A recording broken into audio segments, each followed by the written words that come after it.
Ok, oitavo ano. Agora nós vamos fazer uma revisão dos últimos assuntos, tá? Nós fizemos a nossa primeira avaliação agora. Nós vamos fazer aí uma retomada de assuntos para poder a gente continuar nossos conteúdos de segunda avaliação. Então, eu coloquei aqui artigo de opinião e pontuação, que foi o que nós falamos aí nas nossas últimas aulas, tá? Então, é importante que vocês mantenham os exercícios todos em dias, assistam as aulas aí com a apostila, para que vocês possam aí, para qualquer eventualidade, já conversar com a gente pela plataforma, para a gente poder solucionar aí uma possível dúvida ou algum probleminha, tá certo? Então, vamos lá às nossas aulinhas, falar sobre os nossos gêneros aqui em questão. Vamos lá.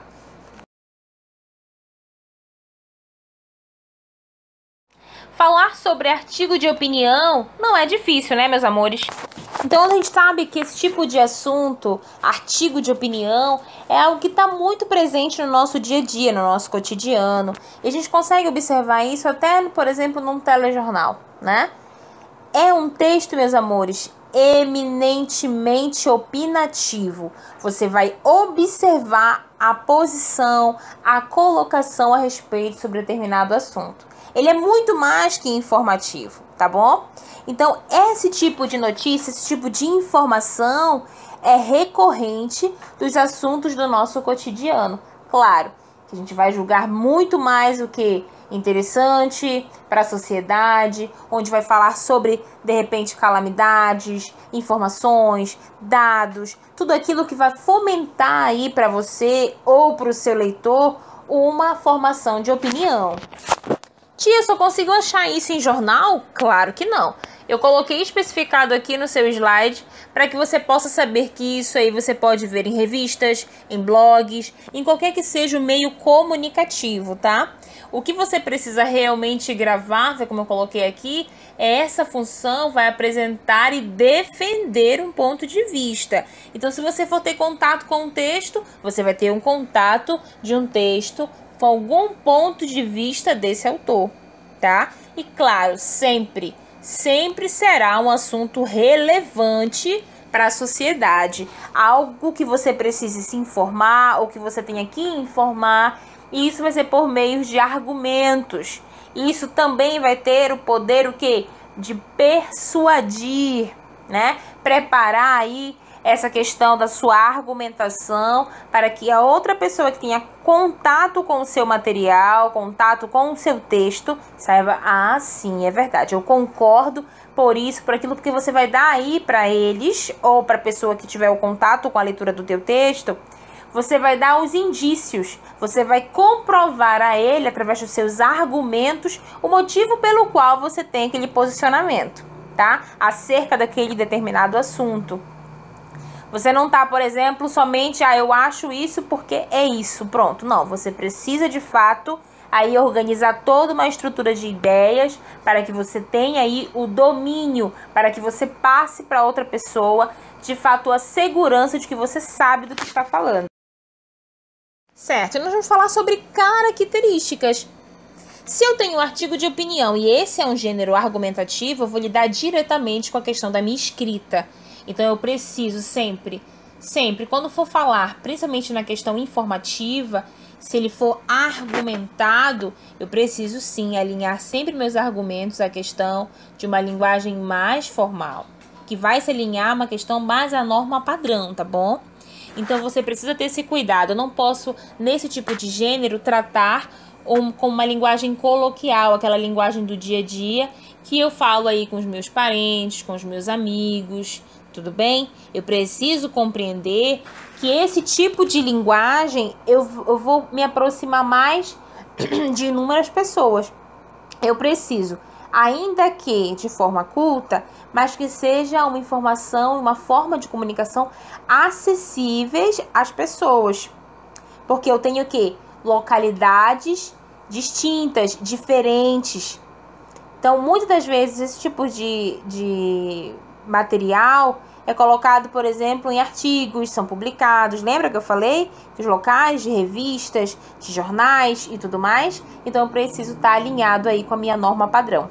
Porém, eu preciso alcançar o máximo de leitores possíveis, Porque aquela informação ali, eu preciso de fato assegurar que todos vão conseguir compreender o meu texto, que vão conseguir entender os meus argumentos para que eles possam o quê? Utilizar as ideias.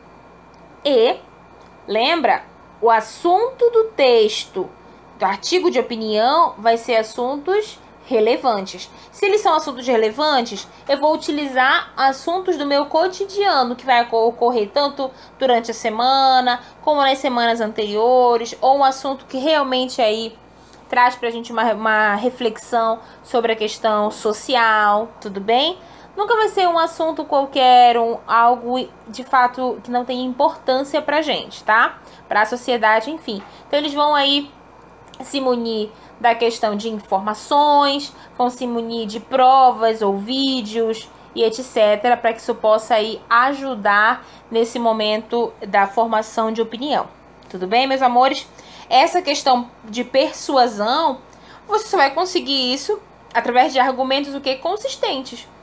É a mesma coisa na fala. Se você quer de fato se apresentar para alguém e passar confiabilidade a esse alguém, você precisa ter segurança naquilo que está falando, precisa ter segurança naquilo que está defendendo. E na escrita isso aí é imprescindível. Claro que independente de qual seja o texto, você precisa pontuar ele direito para que ele possa ter aí uma clareza, para que ele tenha aí uma beleza estética dentro do seu texto. E é por isso que eu coloquei artigo de opinião junto com pontuação, porque a gente também precisa relembrar esses pontinhos para que seja aí tudo esclarecidinho, tudo bonitinho, para que a gente possa de fato efetivamente escrever bem e se posicionar melhor ainda. Vamos lá. Aí nós vamos falar sobre cenário de pontuações, relembrar essa importância aí. Lembra, para a gente poder falar de pontuação, a gente precisa poder compreender algumas das nossas pontuações de forma efetiva. Tia, mas por que é importante a gente pontuar um texto? Pensem, como seria uma leitura de um texto se não tivesse vírgulas, se não tivesse pontos, se não tivessem as pausas necessárias e aquelas pontuações de respeito a uma ideia que não é sua? Impossível, né, meus amores? Então aqui é preciso que a gente lembre que todas essas pontuações que nós vamos relembrar aqui de uma forma bem objetiva e rápida, elas são importantes para a compreensão daquilo que você escreve. É claro que essas pontuações elas vão funcionar muito mais na questão da escrita do que na fala. Na fala você não precisa colocar Maria, vírgula, hoje é um dia. Não há necessidade. Porém, todavia, a pausa que você dá na sua escrita é a pausa que você dá na sua fala. Certo? Então, se eu vou falar de uma forma direta, eu preciso ter a respiração para que a pessoa que está falando comigo tenha aí uma clareza daquilo que eu quero expressar. E essa ideia eu levo para dentro do meu texto. Se a pessoa precisa respirar para que ela possa entender o que eu estou lendo, eu preciso aí ter o cuidado com as minhas pontuações, cuidado com as minhas acentuações, por exemplo, dentro do meu texto, para que ele seja claro, não seja corrido, atropelado, né? Que fica cansativo demais. Então, olha só. A importância da pontuação em um texto. Ó. Então, a pontuação na linguagem funciona como uma espécie de sinalização, guiando a organização do texto a ser lido. Como se fosse num trânsito, os sinais apontam onde deve haver pausas ou o que chama atenção. O texto mal pontuado se torna ininteligível. Não tem como, de fato, compreender. Fica difícil de compreensão a partir de um texto que você não sabe a pausa, que você não sabe as sinalizações de pontuação. Então, eu preciso ter isso claro na minha cabecinha. Independente do tamanho do texto ou do gênero textual que eu esteja escrevendo, seja uma carta, seja um conto, seja uma fábula, etc., eu preciso saber pontuá-lo para que eu possa, de fato, efetivamente, passar a informação com a minha escrita. Beleza? Ótimo. Nós temos inúmeras pontuações aí. Eu coloquei algumas das mais recorrentes que nós utilizamos, né? Para que a gente possa relembrar algo. Então, vamos a elas. Aí eu coloquei uma imagem para vocês sobre sinais de pontuação, que são as que a gente mais utiliza, né? Então, ponto de interrogação é usado quando se está escrevendo uma pergunta. Por exemplo, nós empregamos no final de uma sentença interrogativa, por exemplo, o que é que você quer? Onde você mora? Qual o seu nome? Certo? Então, aqui ficou. É usado quando se está escrevendo uma pergunta. Nosso ponto de exclamação. Aqui diz, é usado quando se mostra sentimento ou susto, alegria, grito, espanto.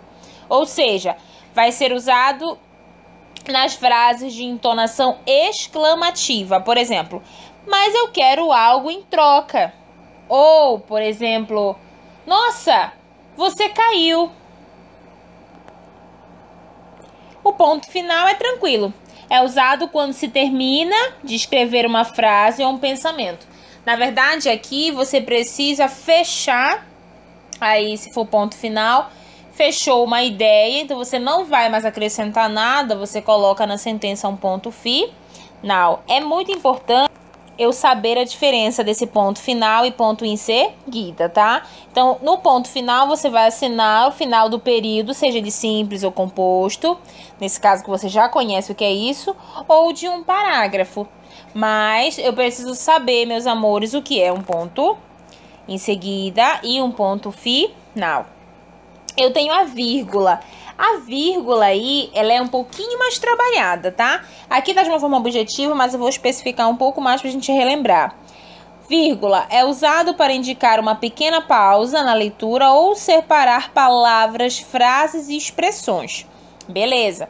Nós temos aquela que nós chamamos de pausa, né? A vírgula para intercalar, por exemplo, adjuntos adverbiais, que você também do 8º ano já sabe do que se trata. Então, aqui a gente tem, por exemplo, o exemplo quando ela é opcional, na ordem direta, né? Nós falamos na nossa última linha. Para separar aposto, lembra do aposto? Aquele que explica o nosso sujeito. Por exemplo, a ararajuba, uma das aves mais belas da natureza, possui uma plumagem muito colorida. Então, logo após do meu aposto, eu vou colocar ela em vírgulas, tá certo?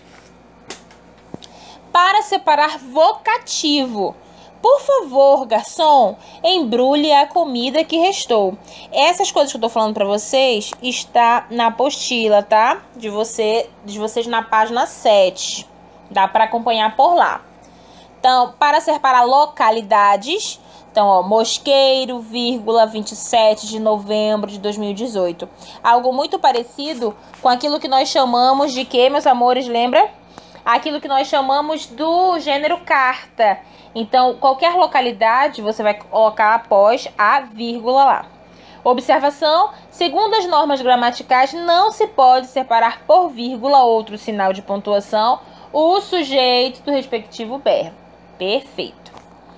Aí sim, eu tenho 2 pontos. Os 2 pontos, meus amores, aqui diz o seguinte: é usado para avisar que um personagem vai falar ou se vai iniciar uma listagem.